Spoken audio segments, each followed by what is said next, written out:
Hello, everyone. Thanks so much for joining me, taking some time out of your schedule to join us for a great lecture today. And also, thank you for tuning in to Hunter's Point. We have been doing some great numbers. I'm so proud that so many people are interested in the audio book. So thank you all. The new episode will come out Friday at 8 o'clock, all the way until November. So thank you. Now, today's episode is about creativity, entertainment, and if you've ever been to the Universal Soul Circus, you have seen plenty of that. I took my grandchildren. We had such a magnificent time. Now, the Universal Soul Circus was founded in 1994 by Cedric Walker. He was the visionary behind it. He was a producer, and he's from Baltimore, Maryland. He actually got his start in the music industry, and he produced the shows for legendary groups like the Commodores, Cameo, and the Jackson 5. But he had a bigger dream. He wanted to bring Black culture to it, creativity and excellence. Because the truth was, the only other game in town was the Barnum Bailey Circus that was founded on April the 10th, 1871.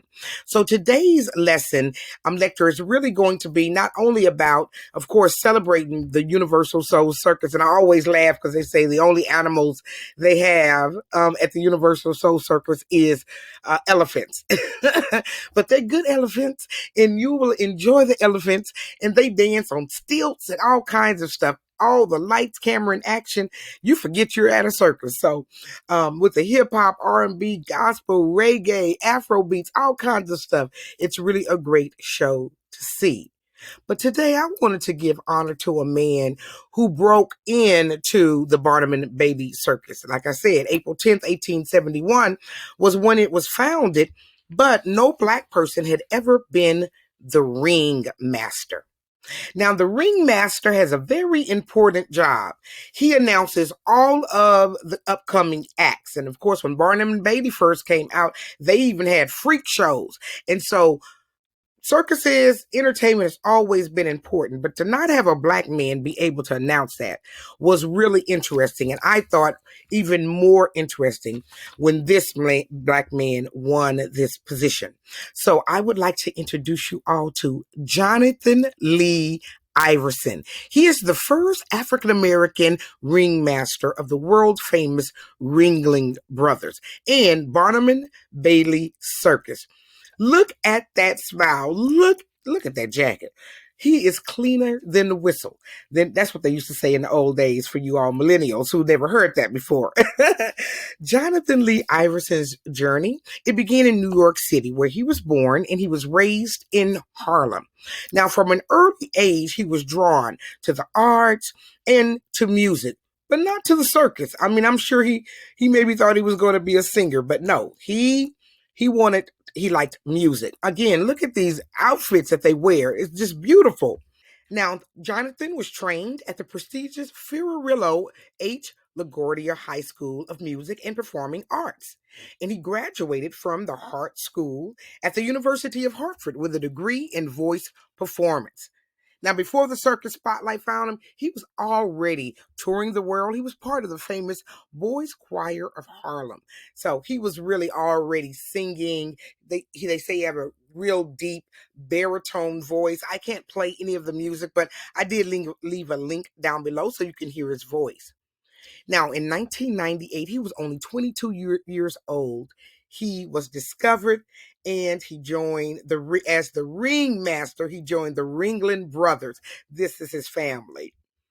Now, he wasn't just the youngest ringmaster ever, but he was the first African American to hold the title in the circus for over 130 years of history.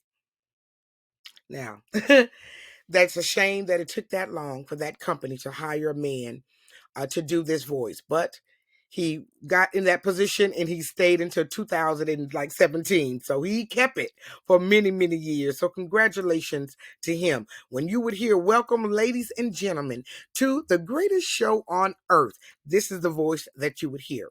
Now, with his booming baritone voice, he would command the stage with his presence, and you could already see the charisma coming out. So he didn't even just introduce the acts. He really embodied them, and people really loved him. He became a role model model for millions of children who saw them, and he taught them. And they thought, maybe one day this could be me as well. Now, being the ringmaster is like being the conductor of a symphony, but your orchestra is a little bit more fun with clowns and elephants and stuff like that. Now, beyond the spotlight, I showed you his wife. He was a married man. He would also do a lot of presentations and speak, and he would encourage people to follow their calling. Now, when the Ringling Brothers Circus closed its doors in 2017, that was the end of an era. But like I said, you can still go see the UniverSoul Circus. It'd be neat if one day maybe he did a like an appearance and did like a special guest announcer for them. That would be really neat. Doesn't that elephant look really sad on his shirt? But I think it would be really, really neat if we could bring those two things together. Now, he continued performing after the circus. He worked as the ringmaster at Circus Vargas and also assumed the role of chairman of the board for the Omnium, a bold new circus. He was also a founding member of the American Circus Alliance. And in 2021, he worked as a ringmaster for the Omnius Circus World debut. So he kept on doing what he does best, which is entertaining crowds with that great, big, beautiful voice of his. Now, Jonathan Lee Iverson proved that the greatest comes from courage to dream and perform. And he was a leader of his family, and a leader as the first Black ringmaster. Now, he didn't announce the greatest show on earth. He became, to me, one of the greatest shows on earth. So I hope that you enjoyed this inspiring story. Have you ever heard of him? Have you ever been in the house when he was the announcer? Please put it down below, guys. And as you know, my lectures are for entertainment and educational purposes only, and the Fair Act use is in effect.